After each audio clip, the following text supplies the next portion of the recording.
Selamat pagi semuanya. Assalamualaikum warahmatullahi wabarakatuh. Salam sejahtera bagi kita semuanya.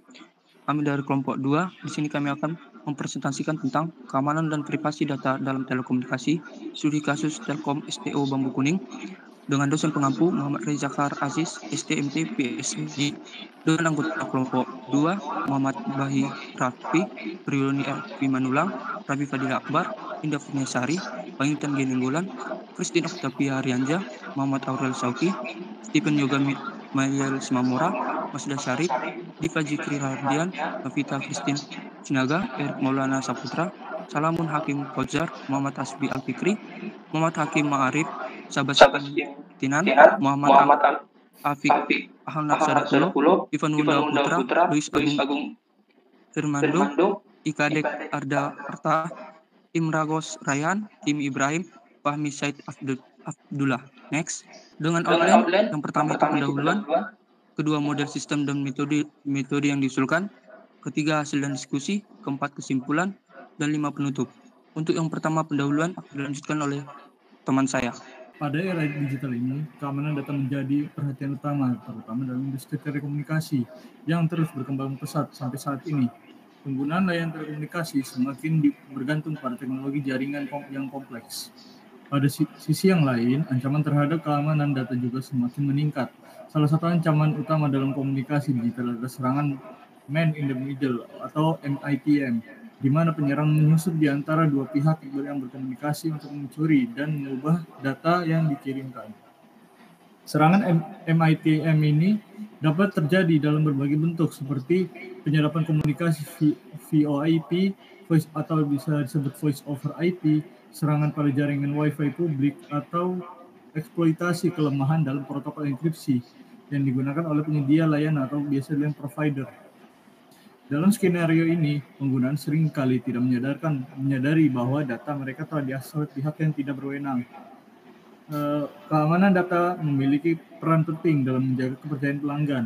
Jika suatu penyediaan layanan telekomunikasi gagal melindungi data pelanggan, maka reputasi mereka bisa terancam, yang dapat mengakibatkan pada kehilangan pelanggan dan potensi kerugian finansial. Oleh karena itu, kepatuhan terhadap regulasi perlindungan data menjadi aspek yang sangat krusial bagi industri ini. Regulasi seperti General Data Protection Regulation atau GDPR di Eropa atau Undang-Undang Perlindungan Data Pribadi atau Undang-Undang PDP di Indonesia harusnya menyediakan pelayanan dan menerapkan langkah-langkah perlindungan data yang ketat. Paper ini bertujuan untuk menyarankan penerapan sistem enkripsi berbasis Artificial Intelligence atau AI yang dapat menyesuaikan tingkat keamanan berdasarkan ancaman yang terdeteksi. Sistem ini akan diuji melalui studi kasus di Telkom STO Bambu Kuning dengan harapan dapat meningkatkan keamanan data pelanggan secara adaptif dan efisien. Model sistem sendiri itu yang diusulkan dalam paper ini tuh menerapkan adanya Advanced Encryption Standard atau yang dikenal dengan AES 256 bit yang merupakan salah satu metode enkripsi simetris paling aman dan efisien dalam melindungi data. Untuk meningkatkan keamanan, sistem ini mengintegrasikan teknologi Artificial Intelligence atau AI yang menyesuaikan kunci enkripsi secara fleksibel atau dinamis berdasarkan ancaman yang terdeteksi dalam jaringan. Dengan menggunakan jaringan subtiruan atau yang dikenal sebagai neural network, sistem dapat memantau lalu lintas data secara real-time dan mendeteksi adanya suatu anomali yang mengindikasikan potensi serangan seperti man in the middle atau MITM, sniffing, and brute force attack. Ketika ancaman terdeteksi, AI secara otomatis menyesuaikan parameter enkripsi seperti panjang kunci, metode pertukaran kunci, atau frekuensi pembaruan kunci untuk meningkatkan keamanan secara adaptif. Model ini terdiri dari beberapa komponen utama, yaitu ada model enkripsi AES 256 untuk mengenkripsikan data sebelum dikirim, AI-based threat detection yang mendeteksi pola lalu lintas mencurigakan, dynamic time management yang mengubah kunci enkripsi secara otomatis sesuai tingkat ancaman, serta memonitoring dashboard yang memungkinkan administrator jangan memantau status keamanan. Dengan penggetakan ini, sistem diharapkan dapat meningkatkan ketahanan telekomunikasi terhadap serangan siber, serta menjaga kerahasiaan dan integritas data pengguna. Lalu ada metode yang diusulkan. Di sini sistem ini mengusulkan penggunaan metode kriptografi yang tentu dapat dilihat pada proses gambar di bawah tersebut tuh. Di sini tuh metode yang diusulkan tuh menggabungkan ada kriptografi dan machine learning untuk meningkatkan keamanan data dalam telekomunikasi. Proses enkripsi ini tuh dilakukan menggunakan Advanced Encryption Standard atau dikenal dengan AES 256 bit dengan pendekatan yang dinamis dalam pengelolaan kunci enkripsi. Hasil ini digunakan untuk mendeteksi anomali dalam lalu lintas data di mana model AI atau menganalisis pola komunikasi jaringan secara real time. Jika kedeteksi adanya ketidakwajaran dalam pola lalu lintas data seperti peningkatan jumlah paket yang mencurigakan atau perubahan dalam struktur komunikasi, maka sistem akan memperbarui kunci enkripsi sebagai K, simbol K atau notasi K secara fleksibel untuk mengurangi risiko serangan. Proses enkripsi ini dinyatakan dengan persamaan C sama dengan EK dikali dalam kurung P di mana ada E adalah operator enkripsi, P ada data yang akan dienkripsi, dan C merupakan ciphertext atau hasil enkripsi. Dengan pendekatan itu, sistem dapat meningkatkan pelindungan terhadap serangan siber, terutama yang berkaitan dengan intersepsi data dalam jaringan. Hasil dari penerapan sistem enkripsi fleksibel berbasis AI pada sistem kriptografi menunjukkan peningkatan signifikan dalam keamanan data telekomunikasi yang dianalisis melalui beberapa aspek utama, yaitu ketahanan terhadap serangan, efektivitas deteksi ancaman, penerapan dalam jaringan telekomunikasi, serta kepatuhan terhadap regulasi. Pada aspek ketahanan terhadap serangan, metode enskripsi berbasis AI terbukti efektif dalam menghadapi ancaman man in the middle, brute force attack, serta sniffing. Evaluasi menggunakan entropi Shannon menunjukkan peningkatan ketidakpastian dalam sistem enkripsi, yang berarti informasi dalam chip hardtext semakin sulit diprediksi oleh pihak yang tidak berwenang. Hal ini membuat metode serangan berbasis statistik menjadi kurang efektif, sehingga meningkatkan ketahanan sistem terhadap upaya peretasan. Selain itu, AI juga memungkinkan sistem untuk secara dinamis mengubah kunci enskripsi berdasarkan tingkat ancaman yang terdeteksi, mengurangi kemungkinan eksploitasi kelemahan yang ada pada sistem statis. Penerapan sistem ini dalam jaringan telekomunikasi diuji melalui studi kasus di Telkom STO Bambu Kuning, yang menunjukkan bahwa integrasi enskripsi fleksibel berbasis AI meningkatkan keamanan data pelanggan secara signifikan. Implementasi sistem ini mengurangi resiko kebocoran informasi, akses ilegal terhadap data pengguna, serta eksploitasi jaringan oleh pihak yang tidak berwenang.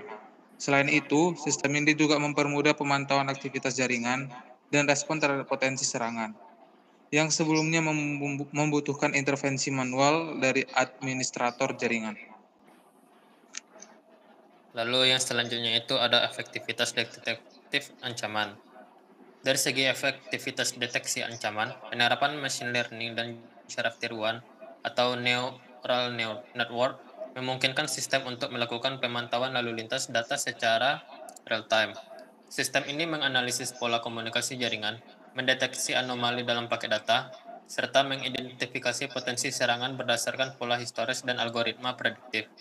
Jika ditemukan indikasi ancaman, AI akan secara otomatis memperbarui parameter enskripsi seperti kunci, algoritma hashing, dan frekuensi rotasi kunci, sehingga serangan yang sedang berlangsung dapat dicegah sebelum data terekspos. Dan yang terakhir itu adalah kepatuhan terhadap regulasi. Dalam aspek kepatuhan terhadap regulasi, penerapan sistem keamanan berbasis AI memastikan bahwa penyedia layanan telekomunikasi dapat mengelola data pelanggan sesuai dengan standar keamanan dan hukum yang berlaku, seperti General Data Protection Regular atau disingkat GDPR, ISO atau ISC 27001, serta Undang-Undang Perlindungan Data Pribadi atau UU PDP di Indonesia. Sistem ini memungkinkan otomatisasi dalam audit keamanan, pencatatan akses data, serta penerapan kebijakan enkripsi yang sesuai dengan ketentuan regulasi, sehingga risiko sanksi hukum akibat kelalaian dalam perlindungan data dapat diminimalkan. Dengan demikian, hasil ini menunjukkan bahwa penerapan sistem keamanan berbasis AI tidak hanya meningkatkan perlindungan data pelanggan, tetapi juga memastikan kepatuhan terhadap regulasi, efisiensi dalam mendeteksi ancaman, serta peningkatan ketahanan sistem terhadap berbagai bentuk serangan cyber. Hal ini membuktikan bahwa integrasi AI dalam sistem keamanan telekomunikasi merupakan langkah inovatif yang dapat menyesuaikan tingkat perlindungan secara adaptif sesuai dengan ancaman yang berkembang di lingkungan digital modern. Oke, kesimpulan dari sini, penerapan ekspresi adaptif berbasis AI terbukti dapat meningkatkan keamanan data dalam telekomunikasi dengan menyesuaikan tingkat ekspresi, enkripsi, berdasarkan ancaman yang terdeteksi. Hasil menunjukkan bahwa sistem ini meningkatkan ketahanan terhadap serangan, terutama man in the middle, dengan pembaruan kunci enkripsi yang fleksibel. Teknologi ini menawarkan peningkatan signifikan dalam melindungi data. Namun penerapan memerlukan regulasi yang jelas agar tetap sesuai dengan standar hukum yang berlaku. Implementasi sistem ini dapat berkontribusi pada terciptanya sistem telekomunikasi yang aman, dapat dipercaya, dan mematuhi regulasi yang ada. Di sisi lain, hal tersebut juga berpengaruh terhadap praktik profesional dalam industri telekomunikasi yang dapat terlihat sebagai berikut. Yang pertama, penerapan sistem enkripsi berbasis AI dalam telekomunikasi menegaskan tanggung jawab profesional dalam melindungi data pelanggan. Yang selanjutnya ada implementasi sistem ini juga harus memperhatikan standar etika dalam menjaga kerahasiaan dan integrasi data pribadi. Selanjutnya, para profesional telekomunikasi wajib memastikan bahwa teknologi yang digunakan tidak hanya efektif secara teknis, tapi juga mematuhi prinsip etika yang melindungi hak privasi pelanggan. Selanjutnya, penerapan regulasi yang jelas dan transparan dalam penggunaan AI dan enkripsi mendukung kepatuhan terhadap standar hukum dan etika profesi. Selanjutnya ada keberhasilan sistem ini berkontribusi pada terciptanya industri telekomunikasi yang lebih aman, etis, dan dapat dipercaya oleh publik. Selanjutnya ada saran berdasarkan hasil tersebut dapat kita simpulkan sebagai berikut. Yang pertama, profesional telekomunikasi harus mengutamakan etika dalam perlindungan data, pelanggan sesuai regulasi. Penyedia layanan perlu memastikan sistem enkripsi yang adaptif terhadap ancaman terbaru. Regulasi yang jelas harus ditetapkan untuk melindungi privasi dan data pelanggan. Kriptografi enkripsi perlu diperbarui untuk menjaga perlindungan data. Demikian isi presentasi dari kelompok kami. Semoga apa yang kami sampaikan dapat bermanfaat bagi kita semua. Jika ada kekurangan dan kesalahan kata, mohon dimaafkan. Sekian dan terima kasih.